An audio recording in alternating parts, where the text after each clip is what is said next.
Good morning students. आज हम नया चैप्टर स्टार्ट कर रहे हैं। चैप्टर का नाम है force and laws of motion.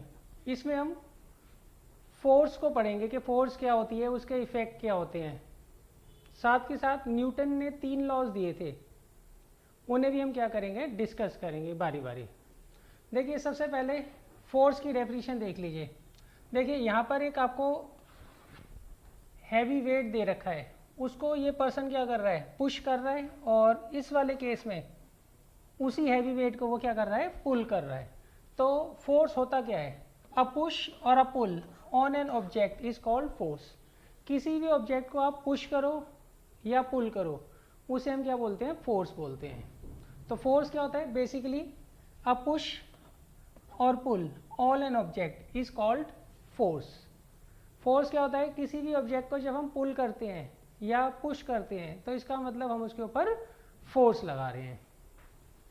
अब देखिए ये एक वेट लिफ्टर है, ये वेट को क्या कर रहा है, उठा रहा है दोनों केसेस में। मगर इस केस में वो क्या कर रहा है, पुल कर रहा है, और इस केस में वो क्या कर रहा है, पुश कर रहा है। देखिए पुश और पुल में अंतर क्या होता है, पुश में हम क्या करते हैं, अपने से दूर लेकर जाते हैं ऑब्जेक्ट को हम क्या करते हैं, अपने से दूर थ्रो करते हैं, और पुल में अपनी तरफ करते हैं। तो यहाँ पे देखिए ये जो वेट लिफ्टर है ये क्या कर रहा है, इस वेट को अपनी तरफ खींच रहा है, इसलिए क्या कहलाएगा ये, कि वेट को क्या कर रहा है, पुल कर रहा है, और ये अपनी बॉडी से दूर लेके जा रहा है। तो इसे हम क्या बोलेंगे कि he is pushing the weight. तो देखिए फोर्स की हमने डेफिनेशन तो बना ली। क्या डेफिनेशन होती है, अ पुश और a pull on an object is called force. किसी भी बॉडी को आप पुश करो या पुल करो, उसे हम क्या बोलते हैं कि हम उसके ऊपर फोर्स लगा रहे हैं। अब देखिए इफेक्ट क्या क्या होते हैं फोर्स के।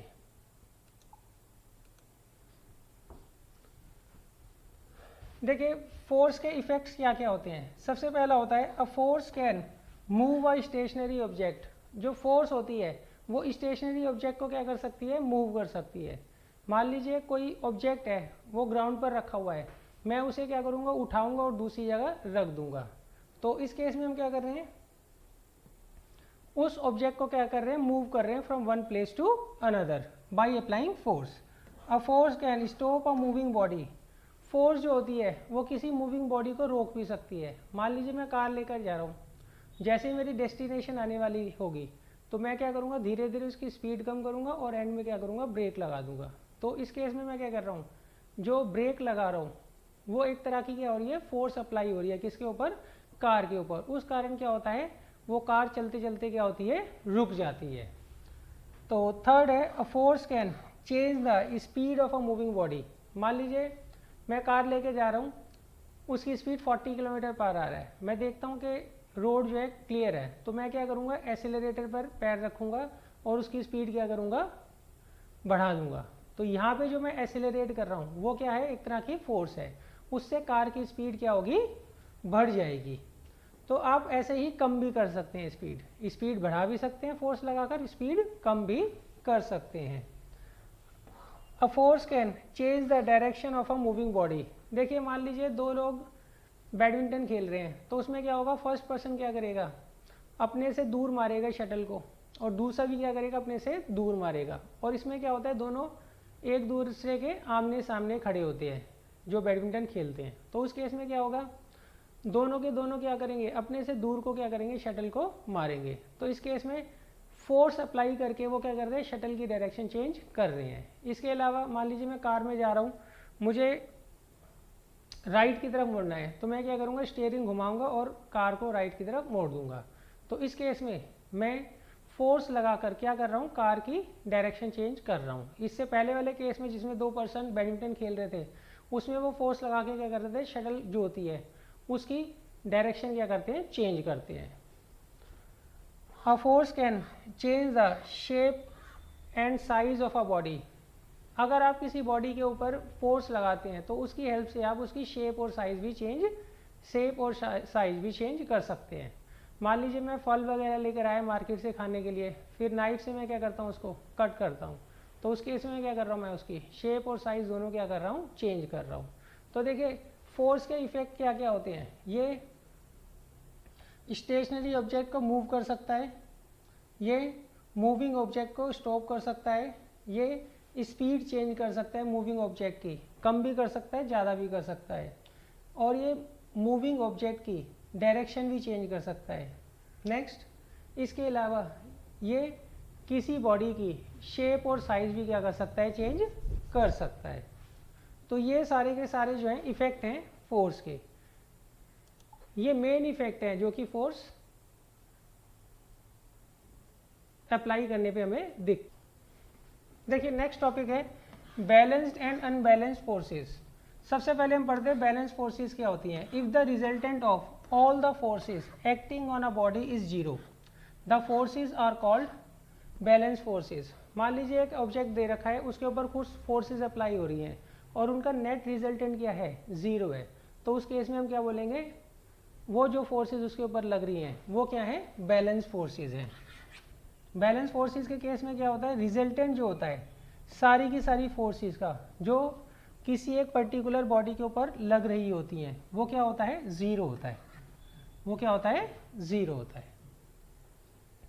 अच्छा देखिए, अगर मान लीजिए एक बॉडी के ऊपर बैलेंस फोर्सेस अप्लाई हो रही हैं तो उस केस में होगा क्या, a body under the action of balance forces does not change its position of rest and it appears as if no force is acting on it। मान लीजिए आपको एक बॉडी दे रखी है, उसके ऊपर बैलेंस फोर्सेस अप्लाई हो रही हैं, तो उस केस में हमें ऐसा लगेगा कि उसके ऊपर कोई भी फोर्स नहीं लग रही है, ऐसा हमें लगता है कि उसके ऊपर कोई भी फोर्स नहीं लग रही है, और वो अगर रेस्ट में है तो वो क्या होगी, हमेशा रेस्ट में ही रहेगी।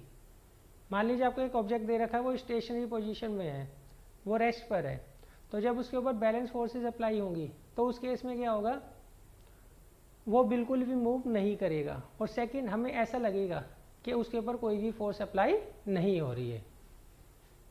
देखिए इसका एक एग्जांपल ले लेते हैं। Suppose a heavy box is lying on the ground, let us push this box with our hands. मान लीजिए एक हैवी बॉक्स है, वो ग्राउंड के ऊपर पड़ा हुआ है और हम उसको क्या कर रहे हैं, पुश कर रहे हैं। We find that the box does not move, और हमें ये लगता है कि बॉक्स जो है वो तो मूव कर ही नहीं रहा। दो as many four forces are acting on it. देखिए हमने एक बॉक्स ले लिया, बहुत ही हैवी बॉक्स ले लिया, उसको मैं क्या कर रहा हूँ, पुश कर रहा हूँ। अब पुश करते वक्त मुझे लगता है उसके ऊपर तो कोई फोर्स लग ही नहीं रही, क्यों, मैं तो अपनी तरफ से फोर्स लगा रहा हूँ, मगर जो इफेक्ट है फोर्स का वो मुझे नज़र नहीं आ रहा। मान लीजिए दीवार है इस रूम की, मैं इसको क्या कर रहा हूँ, पुश कर रहा हूँ, तो मैं तो अपनी तरफ से फोर्स लगा रहा हूँ, मगर जो मुझे एक्सपीरियंस होगा वो ये होगा कि वॉल में तो कोई फोर्स लग ही नहीं रही, क्यों, उसमें कोई मूवमेंट तो है नहीं, क्यों, क्योंकि उस केस में वॉल के ऊपर जो फोर्सेस लग रही हैं वो क्या होंगी, बैलेंस फोर्सेस होंगी, इसलिए वॉल में कोई भी मूवमेंट नहीं होगी। वॉल जो है वो रेस्ट पर है तो रेस्ट पर ही रहेगी, और हमें ऐसा लगेगा कि उसके ऊपर कोई भी फोर्स नहीं लग रही है। अच्छा देखिए, उस वक्त जो बॉक्स हम पुश कर रहे हैं उसके ऊपर टोटल 4 फोर्सेस लग रही होती हैं, वो फोर्सेस मैं आपको बता देता हूँ।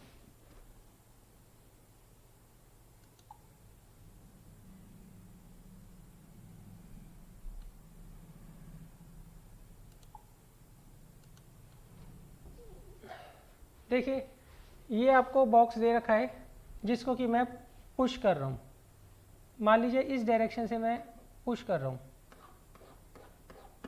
इस डायरेक्शन में पुश कर रहा हूँ, तो इसका मतलब इसके ऊपर सबसे पहली तो मेरी फोर्स लग रही है, फोर्स ऑफ आर पुश, जो मैं इस बॉक्स को पुश कर रहा हूँ, एक फोर्स तो इसके ऊपर वो लग रही है। दूसरी होती है फोर्स ऑफ फ्रिक्शन। देखिए जब भी हम कोई काम करते हैं तो उसके अगेंस्ट क्या होती है, एक फोर्स लगती है, उसे हम बोलते हैं फोर्स ऑफ फ्रिक्शन। अब मैं क्या कर रहा हूँ, इस बॉक्स को इस डायरेक्शन में पुश कर रहा हूँ, तो फोर्स ऑफ फ्रिक्शन क्या होगी, इस डायरेक्शन में क्या होगी, लगेगी, ये रही फोर्स ऑफ फ्रिक्शन। मेरे जो पुश की फोर्स है वो इस डायरेक्शन में लग रही है, तो फोर्स ऑफ फ्रिक्शन क्या होगी, इस डायरेक्शन में लगेगी। तो ये 2 फोर्सेस आपको समझ आ गई। थर्ड देखिए,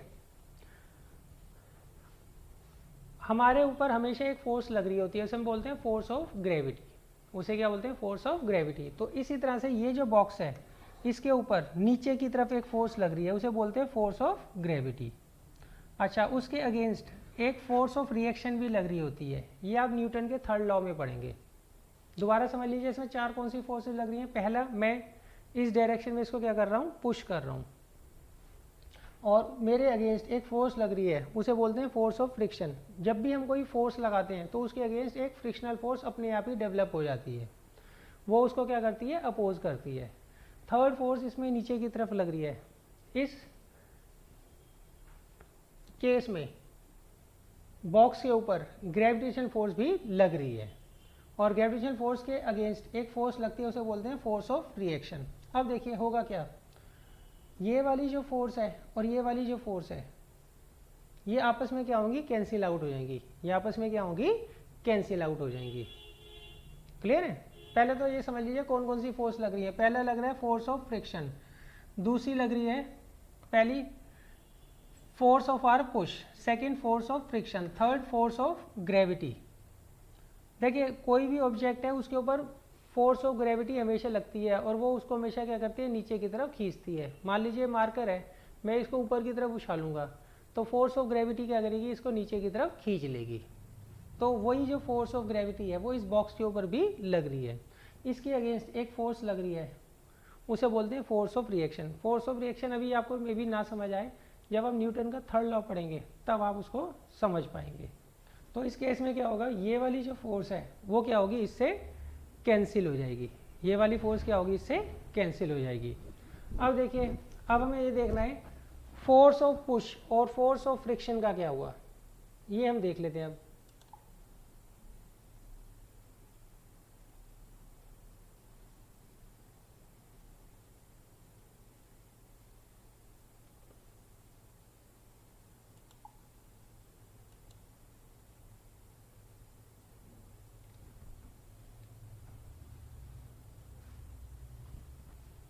अब देखिए बॉक्स के ऊपर चार टोटल फोर्सेस लग रही थी। एक लग रही थी फोर्स ऑफ पुश, सेकंड लग रही थी फोर्स ऑफ फ्रिक्शन, थर्ड लग रही थी फोर्स ऑफ ग्रेविटी, और फोर्थ लग रही थी फोर्स ऑफ रिएक्शन। अब इस केस में क्या होता है, फोर्स ऑफ ग्रेविटी और फोर्स ऑफ रिएक्शन आपस में क्या करते हैं, एक दूसरे को कैंसिल आउट कर देते हैं। और जो मेरी फोर्स ऑफ पुश होगी उसको कौन कैंसिल कर रहा होगा, फोर्स ऑफ फ्रिक्शन कैंसिल कर रहा होगा। इस कारण क्या होगा, चारों का जो नेट रिजल्टेंट होगा वो क्या होगा, जीरो होगा। इस कारण जो है वो जो बॉक्स है वो बिल्कुल भी मूव नहीं करेगा। अच्छा अब देखिए सेकेंड एग्जांपल ले रहे हैं। In a tug of war, in rope pulling. Tug of war क्या होता है, जिसमें हम रस्सी को क्या करते हैं, खींचते हैं बिटवीन टू टीम्स। मान लीजिए दो टीम्स हैं, वो रस्सी को खींच रही हैं। If the resultant of forces applied by the two team is zero, तो उस केस में क्या होगा, the rope does not move in either direction. मान लीजिए टग ऑफ वॉर है। टग ऑफ वॉर क्या होता है, जिसमें रोप को हम क्या करते हैं, पुल करते हैं। तो इस केस में क्या होगा, अगर मान लीजिए दोनों टीम्स जो हैं इक्वल फोर्स लगा रही हैं तो वो क्या करेंगी, एक दूसरे को कैंसिल आउट कर देंगी, और उस केस में नेट रिजल्टेंट क्या होगा, जीरो होगा।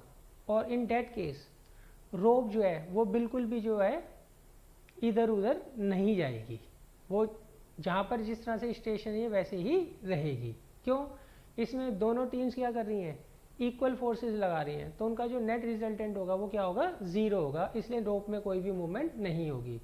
अच्छा, रोप एक साइड में कब जाएगी, जब एक साइड के जो लोग होंगे वो ज़्यादा फोर्स लगाएं और दूसरी साइड के कम लगाएं। तो जिस साइड में रोप पर टीम ज़्यादा फोर्स लगा रही होगी, रोप क्या होगी, उस तरफ चली जाएगी। मान लीजिए आपको एक रोप दे रखी है ये, अब ये वाली जो टीम है ये ज़्यादा फोर्स लगा रही है और ये वाली टीम जो है वो कम फोर्स लगा रही है, तो रोप अपने आप ही इधर की तरफ चली जाएगी। अगर मान लीजिए दोनों इक्वल फोर्स लगा रहे हैं तो रोप बिल्कुल भी नहीं हिलेगी।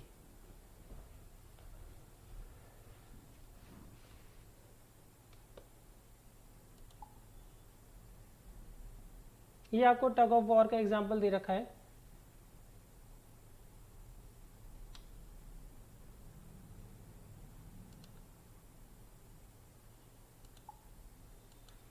अब देखिए इसमें एक और पॉइंट आप जोड़ लीजिए। मैं अगर मान लीजिए किसी एक बॉडी के ऊपर जो फोर्सेस लग रही हैं वो क्या हैं, बैलेंस फोर्सेस हैं। तो उस केस में क्या होगा, वो अगर रेस्ट में है तो वो रेस्ट में ही रहेगी, उसमें कोई भी मूवमेंट नहीं होगी। और सेकंड देखिए, अगर मान लीजिए किसी मूविंग बॉडी के ऊपर, और वो बॉडी जो है वो किस फॉर्म में है, यूनिफॉर्म मोशन में मूव कर रही है। If a number of balance forces act on a body in uniform motion, the body continue be in its state of uniform motion. मान लीजिए एक बॉडी जो है वो यूनिफॉर्म मोशन में है और उसके ऊपर बैलेंस फोर्सेस लगती हैं, तो उस केस में वो यूनिफॉर्म मोशन में ही रहेगी। देखिए एक बार समझ लीजिए, अगर बॉडी रेस्ट पर है, उसके ऊपर बैलेंस फोर्सेस हम अप्लाई करते हैं तो वो रेस्ट पर रहेगी। अगर कोई बॉडी यूनिफॉर्म मोशन में है, उसके ऊपर हम बैलेंस फोर्सेस लगाते हैं तो वो यूनिफॉर्म मोशन में ही चलती रहेगी। ये 2 पॉइंट्स आपको जरूर याद करने हैं। थर्ड देखिए, थर्ड पॉइंट है, अगर मान लीजिए एक बॉडी है, उसके ऊपर बैलेंस फोर्सेस लग रही हैं, तो उसका शेप और साइज जो है वो चेंज हो सकता है। हम सुबह उठकर पेस्ट करते हैं, तो उसमें हम क्या करते हैं, पेस्ट को लेते हैं और उसको क्या करते हैं, पेस्ट की जो ट्यूब होती है उसको हम क्या करते हैं, पिचकाते हैं। मान लीजिए ये पेस्ट की ट्यूब है और ये इसका मुंह है, तो यहाँ पे पेस्ट भरा हुआ है, तो हम क्या करते हैं, इसके दोनों, ये वाली साइड और ये वाली साइड को क्या करते हैं, प्रेस करते हैं। प्रेस करने से क्या होता है, यहाँ से जो पेस्ट होता है वो बाहर निकल आता है। तो इस केस में हम जो पेस्ट की ट्यूब है उसके ऊपर बैलेंस फोर्सेस अप्लाई करते हैं, एक ऊपर से और एक नीचे से। क्लियर है? तो इक्वल एंड अपोजिट फोर्सेस लग रही हैं, तो इसका मतलब ये बैलेंस फोर्सेस हैं। तो इस केस में इसकी शेप क्या होती है, चेंज हो जाती है। ये पिचक जाता है ना, जहाँ से हम बैलेंस फोर्सेस, जहाँ पर बैलेंस फोर्सेस लगाते हैं उस जगह से पेस्ट की ट्यूब क्या होती है, पिचक जाती है और पेस्ट जो है वो बाहर निकल आता है। अच्छा, इसके अलावा मान लीजिए मैंने अपने ऐसे एक ग्रिप सी बना ली और इसके बीच में, ग्रिप के बीच में मैंने सेव रख लिया। अब दोनों तरफ से, दोनों हाथ से मैं क्या करता हूँ, इक्वल फोर्सेस लगाता हूँ। तो इस केस में ये लगेंगी तो बैलेंस फोर्सेस, मगर इसके अंदर जो मैंने फल रखा है, सेव जो रखा है, उसकी शेप क्या होगी, चेंज हो जाएगी। चीकू है, चीकू को आप हाथ में रखिए और उसको क्या करिए, पिचका दीजिए। तो इस केस में इसके ऊपर कौन सी फोर्सेस लग रही है, बैलेंस फोर्सेस लग रही हैं, मगर इसकी शेप जो है वो चेंज हो रही है, शेप एंड साइज चेंज हो रही है। तो देखिए 3 पॉइंट आपको याद करने हैं अगर बैलेंस फोर्सेस अप्लाई होती हैं तो। सबसे पहली,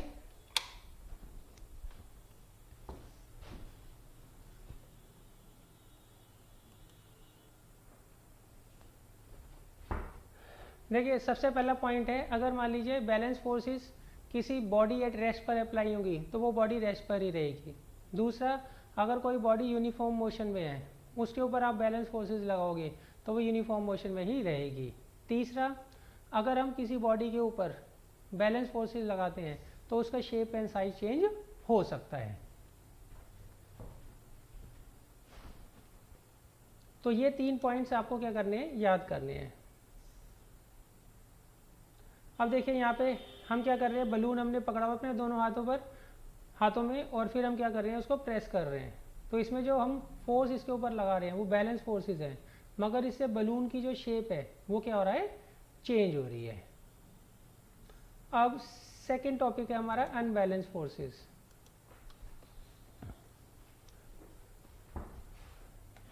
सेकंड टॉपिक है हमारा अनबैलेंस फोर्सेस। देखिए ये इसके अपोजिट है, बैलेंस फोर्सेस के अपोजिट होती है। If the resultant of all the forces acting on a body is not zero, the forces are called unbalance forces. मान लीजिए आपको एक बॉडी दे रखी है, उसके ऊपर हम कुछ फोर्सेस अप्लाई कर रहे हैं और वो अनबैलेंस फोर्सेस हैं, तो उस केस में उसका नेट रिजल्टेंट जो है वो जीरो नहीं होगा। मान लीजिए एक बॉडी है, उसके ऊपर कुछ फोर्सेस अप्लाई हो रही है और उनका नेट रिजल्टेंट जो है वो जीरो नहीं है, तो उस केस में उन्हें हम क्या बोलेंगे, अनबैलेंस फोर्सेस बोलेंगे। एक बार दोबारा देख लीजिए definition, if the resultant of all the forces acting on a body is not zero, the forces are called unbalance forces. तो उस केस में हम क्या बोलते हैं, फोर्सेस को अनबैलेंस फोर्सेस बोलते हैं। अब देखिए, when unbalanced forces act on a body, they produce a change in its state of rest or of uniform motion। अगर मान लीजिए किसी स्टेशनरी ऑब्जेक्ट के ऊपर आप अनबैलेंस फोर्सेस लगाते हैं तो वो क्या होगा, मोशन में आ जाएगा। वो किस में आ जाएगा, मोशन में आ जाएगा। और अगर कोई बॉडी यूनिफॉर्म मोशन में जा रही है, उसके ऊपर आप अनबैलेंस फोर्सेस लगाएंगे तो वो क्या होगी, नॉन यूनिफॉर्म हो जाएगी। उस केस में वो क्या हो जाएगी, नॉन यूनिफॉर्म मोशन में आ जाएगी।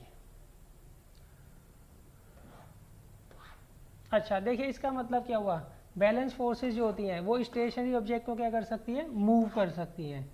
और अगर कोई बॉडी यूनिफॉर्म मोशन में है तो उसकी स्टेट भी वो क्या कर सकती है, यूनिफॉर्म मोशन की चेंज कर सकती है।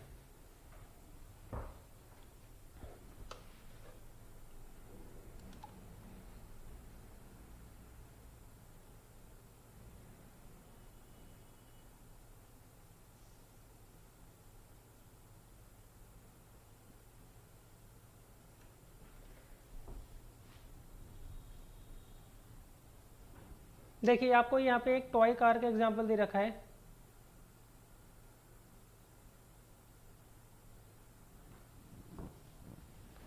देखिए ये आपको एक टॉय कार दे रखी है इन्होंने। इसके ऊपर एक तो फोर्स ऑफ पुश, मान लीजिए एक बच्चा है वो इसके ऊपर क्या कर रहा है, पुश कर रहा है इस डायरेक्शन में, तो इसके अगेंस्ट क्या होगी, फोर्स ऑफ फ्रिक्शन लगेगी। और जितने भी ऑब्जेक्ट होते हैं उनके ऊपर एक ग्रेविटेशन फोर्स लगती है और उसके अगेंस्ट एक फोर्स लगती है, उसे बोलते हैं फोर्स ऑफ रिएक्शन। अब इस केस में फोर्स ऑफ रिएक्शन और फोर्स ऑफ ग्रेविटी ये एक दूसरे को क्या करेंगे, कैंसिल आउट कर देंगे। क्लियर है। अच्छा अब देखिए इसमें फोर्स ऑफ फ्रिक्शन और फोर्स ऑफ पुश में, इसमें फोर्स ऑफ पुश क्या होगी, ज़्यादा होगी। फोर्स ऑफ पुश क्या होगी, ज़्यादा होगी फोर्स ऑफ फ्रिक्शन से। इसीलिए ये जो टॉय कार है वो इस डायरेक्शन में क्या करेगी, मूव करेगी।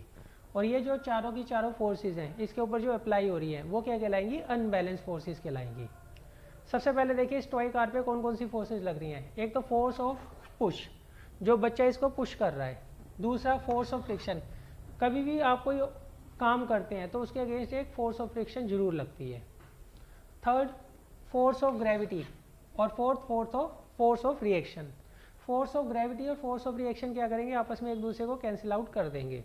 मगर यहाँ पे फोर्स ऑफ पुश जो होगी वो ज़्यादा होगी किसके मुकाबले, फोर्स ऑफ फ्रिक्शन के मुकाबले। इसीलिए ये जो ऑब्जेक्ट है ये इस डायरेक्शन में क्या करेगा, मूव करेगा। तो इस केस में ये जो टॉय कार है वो क्यों मूव कर रही है, क्योंकि इसके ऊपर जो चारों फोर्सेस लग रही हैं वो अनबैलेंस फोर्सेस हैं।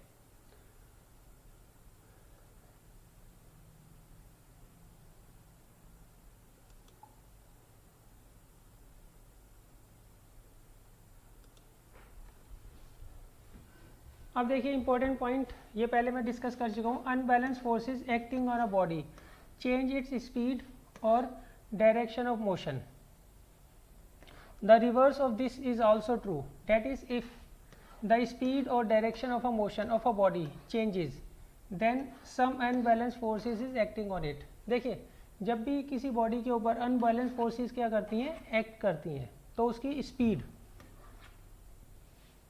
और डायरेक्शन ऑफ मोशन क्या होती है, चेंज हो जाती है। अगर वो स्टेशनरी है तो वो क्या करती है, मूव करने लग जाती है।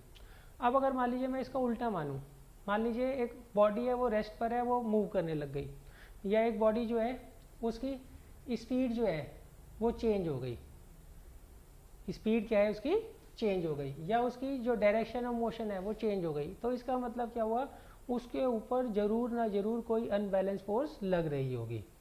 अनबैलेंस फोर्स क्या करती है, इसमें जो नेट रिजल्टेंट होता है सारी की सारी अप्लाइड फोर्स का वो क्या होता है, जीरो के बराबर नहीं होता है, नॉन जीरो होता है। सेकंड, ये स्टेशनरी ऑब्जेक्ट को मूव कर सकती है, यूनिफॉर्म मोशन की स्टेट को चेंज कर सकती है, इसके अलावा ये डायरेक्शन भी चेंज कर सकती है।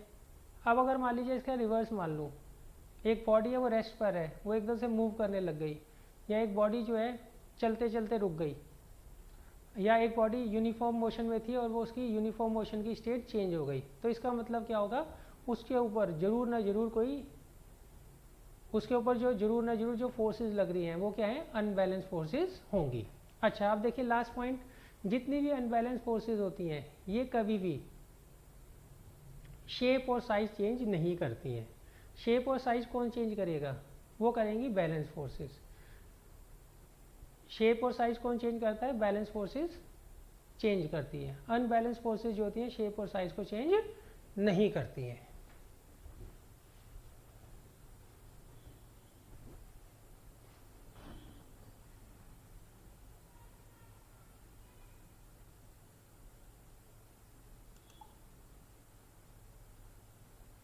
अब देखिए इसके बाद है न्यूटन्स फर्स्ट लॉ।